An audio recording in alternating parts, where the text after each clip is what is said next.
जय हिंद बच्चों। आज हम पढ़ेंगे कक्षा 8 का हिंदी प्रथम का पाठ 17 बाज और सांप। इसके लेखक हैं निर्मल वर्मा जी। ठीक है, पाठ है कक्षा 8 का वसंत का भाग 3 का पाठ 17 बाज और सांप। पाठ को शुरू करने से पहले थोड़ा सा पाठ के बारे में बता देती हूँ। निर्मल वर्मा की ये कहानी है बाज और सांप। ये एक बोध कथा है और इस कहानी में दो पात्र हैं, सांप और बाज, है ना, दो पात्र हैं ये। और इसमें सांप को एक कायर प्रकृति का जीव दिखाया गया है और बाज को एक स्वतंत्र प्रकृति का जीव दिखाया गया है। यह बहुत ही सुंदर एक कहानी है। इस कहानी में लेखक ने क्या बताया है कि प्राणी जो ये होते हैं, है ना, बाज और सांप प्राणी हैं, जो इनका स्वभाव कैसे अलग अलग है, दोनों कैसे अलग अलग तरह का व्यवहार करते हैं, है ना। सांप को एक डरपोक किस्म का बताया गया है इस पाठ में और बाज को एक स्वतंत्र किस्म का बताया गया है जो आसमान में स्वच्छंद उड़ता है। ठीक है ना। और सांप जो है वो अपने बिल में चुपचाप शांतिपूर्वक बैठा रहता है, एक कायर की तरह जीवन व्यतीत करता है। तो इस पाठ में दो प्राणी हैं, बाज और सांप, उनके माध्यम से उनकी इस प्रकृति और उनके स्वभाव की ये कहानी है। ठीक है, आइए शुरू करते हैं। बाज और सांप। समुद्र के किनारे ऊंचे पर्वत की अंधेरी गुफा में एक सांप रहता था। ठीक है ना। समुद्र के किनारे ऊंचे पर्वत की अंधेरी गुफा में एक सांप रहता था।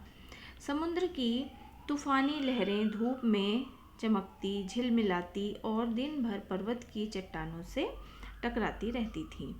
अब ठीक है ना कि समुद्र की जो लहरें हैं, जो पानी आता था, वो क्या करता था, धूप में चमकता, लहरें धूप में चमकती, झिलमिलाती और दिन भर पर्वत की जो चट्टानें थी उनसे टकराती रहती थी पानी की लहरें। ठीक है, आगे कह रहे हैं, पर्वत की अंधेरी घाटियों में एक नदी भी बहती थी। पर्वत की अंधेरी घाटी जो थी, पहाड़ जो पर्वत थे उन समुद्र के पास, तो उसमें एक अंधेरी घाटी में क्या थी, एक नदी भी बहती थी। अपने रास्ते पर बिखरे पत्थरों को तोड़ती, शोर मचाती हुई वह नदी बड़े जोर से समुद्र की ओर लपकती जाती थी। जिस जगह पर नदी और समुद्र का मिलाप होता था वहाँ लहरें दूध के झाग सी सफ़ेद दिखाई देती थी। ठीक है ना, दूध के झाग जैसी सफ़ेद दिखाई देती थी। जहाँ पर समुद्र की और नदी की जो दोनों लहरें मिल रही होती थी, जहाँ में मिलाप हो रहा होता था, वहाँ पर वो दूध जैसी दिखाई देती थी। ठीक है ना। आगे कह रहे हैं, अपनी गुफा में बैठा हुआ सांप सब कुछ देखा करता। लहरों का गर्जन है ना, उनकी गर्जन मतलब आवाज़, तेज जो ध्वनि होती है आवाज़, वो आकाश में छिपी हुई पहाड़ियाँ, टेढ़ी मेढ़ी बल खाती हुई नदी की गुस्से से भरी आवाज़ें। ठीक है कि नदी जो बह रही है वो कभी टेढ़ी, कभी इधर बहता है पानी, कभी इधर, तो उसकी गुस्से से भरी आवाज़ें, तेज आवाज़ करता हुआ पानी बह रहा है। वह मन ही मन खुश होता था कि इस गर्जन तर्जन के होते हुए भी वह सुखी और सुरक्षित है। सांप जो है एक घाटी में बीच में बैठा हुआ है और वो इन सब चीज़ों को देखता रहता था कि गर्जन तर्जन मतलब जो तेज़ आवाज़ें हो रही हैं, तूफ़ानी आवाज़ें, वो अपनी घाटी में वहीं पर बैठा हुआ, पर्वतों के बीच में एक गुफा सी है, उसमें बैठा हुआ ये सब चीज़ें देखता रहता था। सुरक्षित है कि इतनी तेज आवाज़ों के बीच में भी वो सुरक्षित बैठा हुआ है सांप। कोई उसे दुख नहीं दे सकता, सांप को कोई परेशान नहीं कर सकता। सबसे अलग, सबसे दूर वह अपनी गुफा का स्वामी है। ठीक है ना, अपनी ही गुफा का वो स्वामी है, मालिक है। ना किसी से लेना, ना किसी से देना। दुनिया की भाग दौड़, छीना झपटी से वह दूर है। सांप के लिए यही सबसे बड़ा सुख था। ठीक है, एक दिन एकाएक आकाश में उड़ता हुआ खून से लथपथ एक बाज सांप की उस गुफा में आ गिरा। एक दिन क्या हुआ कि खून से लथपथ एक बाज सांप की गुफा में आकर गिर गया। उसकी छाती पर कितने ही जख्मों के निशान थे। ठीक है ना, बाज जो था उसकी छाती पर, सीने पर बहुत सारे जख्मों के निशान थे। पंख खून से सने हुए थे और वह अधमरा सा जोर जोर से हाँफ रहा था। हाँफना मतलब कि उसकी सांसों की गति जो है बहुत तेज हो गई थी, बहुत तेज तेज सांस ले रहा था। जमीन पर गिरते ही उसने एक दर्द भरी चीख मारी और पंखों को फड़फड़ाता हुआ धरती पर लौटने लगा। ठीक है ना, कि सांप जो है घायल था, खून से लथपथ था, उसकी छाती पर जख्म थे और वो अधमरी हालत में था कि बिल्कुल मरने जैसा ही हो रहा था। ठीक है ना, तो वो वहाँ पर ज़मीन पर आकर गिरा। फिर क्या हुआ, घायल बाज जो है उसकी गुफा में, सांप की गुफा में आकर गिरा, पंखों को फड़फड़ा रहा था और ज़मीन पर लेटने लगा।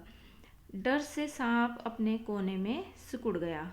सांप जो है डर के मारे और सिकुड़ गया, क्योंकि बाज जो है सांप को मार देते हैं ना, तो इसलिए वो सांप जो है डर से एक कोने में सिकुड़ गया।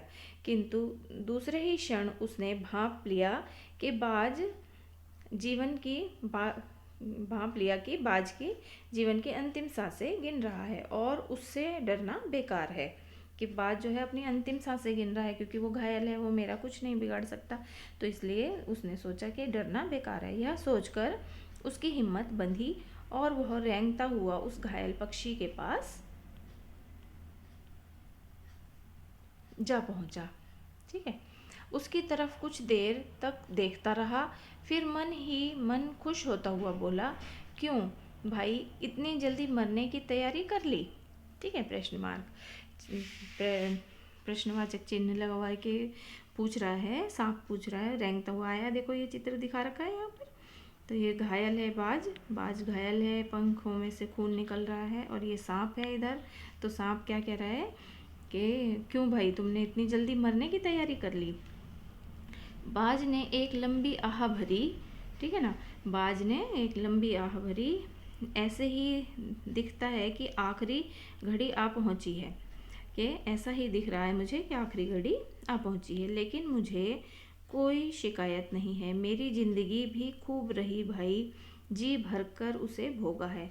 जब तक शरीर में ताकत रही, कोई सुख ऐसा नहीं बचा जिसे ना भोगा हो। दूर दूर। ठीक है ना, तो बाज क्या उत्तर दे रहा है सांप की बात का? बाज कह रहा है कि मैं, एक आहा भरते हुए कह रहा है कि मुझे ठीक है, आखिरी घड़ी आ पहुंची है मेरी, कि मैं अब मरने वाला हूँ, घायल हूँ, मरने वाला हूँ, लेकिन मुझे अपनी ज़िंदगी से कोई शिकायत नहीं है। मैंने खूब अपनी ज़िंदगी को जी भरकर जिया है, भोगा है, मतलब जी भरकर जिया है। जब तक मेरे शरीर में ताकत थी तब तक कोई ऐसा सुख नहीं है जिसे मैंने ना जिया हो, कि मैंने सारे सुख देखे हैं। दूर दूर तक उड़ानें भरी हैं। दूर दूर मतलब आकाश में, ऊपर बहुत ऊंचाई तक मैं उड़ सकता हूँ और उड़ चुका हूँ। ठीक है ना, आकाश की असीम ऊंचाइयों को अपने पंखों से नाप आया हूँ। बाज कह रहा है कि आकाश की ऊंचाइयों को अपने पंखों से मैं नाप कर आया हूँ। तुम्हारा बड़ा दुर्भाग्य है कि तुम जिंदगी भर आकाश में उड़ने का आनंद कभी नहीं उठा पाओगे। बाज जो है सांप को कह रहा है कि तुम्हारा दुर्भाग्य है कि तुम उड़ नहीं सकते, तुम्हारे पास पंख नहीं है, तुम आसमान की ऊंचाइयों को नहीं छू सकते हो, तो तुम्हारा ये बड़ा दुर्भाग्य है कि तुम जिंदगी भर आकाश में उड़ने का आनंद कभी नहीं उठा पाओगे। तो सांप बोला, अब सांप क्या कह रहा है, आकाश को लेकर क्या मैं चाटूंगा? आकाश में आखिर रखा क्या है? फिर प्रश्न चिन्ह है ना। तो सांप क्या कह रहा है कि आकाश को क्या मैं लेकर चाटूंगा? और आकाश में आखिर रखा क्या है? क्या मैं तुम्हारे आकाश में रेंग सकता हूँ? ना भाई, तुम्हारा आकाश तुम्हें ही मुबारक, मेरे लिए तो यह गुफा भली, इतनी आरामदेह और सुरक्षित जगह और कहाँ होगी। ठीक है, फिर प्रश्न चिन्ह। तो सांप क्या कह रहा है कि मैं तुम्हारे आकाश में नहीं उड़ना चाहता हूँ। आकाश मतलब आसमान में। ठीक है ना, बाज आसमान में उड़ता है, आकाश में उड़ता है। तो सांप कह रहा है कि मैं नहीं उड़ना चाहता हूँ। तुम्हारे आकाश में कोई ऐसी जगह है जहाँ मैं रेंग सकता हूँ? क्योंकि सांप रेंग कर चलता है ना। तो वो कह रहा है, ना भाई, तुम्हारा आकाश तुम्हें ही मुबारक हो, मेरे लिए तो मेरी गुफा ही बहुत अच्छी है, बहुत आरामदेह है, मैं बहुत आराम से और बहुत सुरक्षित यहाँ पर रहता हूँ, यहाँ ऐसी जगह कहीं भी नहीं होगी।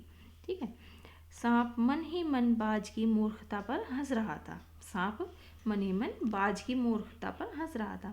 वह सोचने लगा कि आखिर उड़ने और रेंगने के बीच कौन सा भारी अंतर है? अंत में तो सबके भाग्य में मरना ही लिखा है। शरीर मिट्टी का है, मिट्टी में ही मिल जाएगा। ठीक है ना। अब सांप जो है मन ही मन सोच रहा है कि बाज कितना मूर्ख है, उसकी मूर्खता पर हंस रहा है सांप। कह रहा है कि आखिर में तो सबको मरना ही है, मिट्टी से ही बना हुआ है शरीर और मिट्टी में ही मिल जाएगा, और रेंगने और उड़ने में क्या अंतर है? कोई भारी अंतर नहीं है, है ना। तो आगे कह रहे हैं, अचानक बाज ने अपना झुका हुआ सिर ऊपर उठाया और उसकी दृष्टि सांप की गुफा के चारों ओर घूमने लगी। चट्टानों में पड़ी दरारों से पानी गुफा में टपक रहा था। सीलन और अंधेरे में डूबी गुफा में एक भयानक दुर्गंध फैली हुई थी, मानो कोई चीज वर्षों से पड़ी पड़ी सड़ सड़ गई हो। ठीक है ना। तो अब क्या कह रहा है कि अचानक ये जब सांप इस तरह से कह रहा था ना कि तुम्हारा आकाश तुम्हें ही मुबारक हो, तो वो कह रहा है कि मतलब उसने घायल बाज जो है नीचे सिर झुकाए हुए पड़ा था, और उसने अचानक ऊपर उठकर देखा, अपना अपना सिर ऊपर उठाया और देखा कि जो जहाँ पर सांप रहता है वो कैसा है, कि वो चट्टानें जो हैं दरारें हैं उसमें, और वहाँ से पानी टपक रहा है और सीलन हो गई है वहाँ पर। सीलन के कारण बहुत गंदी बदबू आ रही है ना। तो उस चीज़ को देखते हुए, उन सबको देखकर बाज जो है मतलब सोच में पड़ रहा है कि कितनी भयानक दुर्गंध आ रही है, सीलन है और कई वर्षों से यहाँ पर शायद कोई चीज़ सड़ रही है। बाज के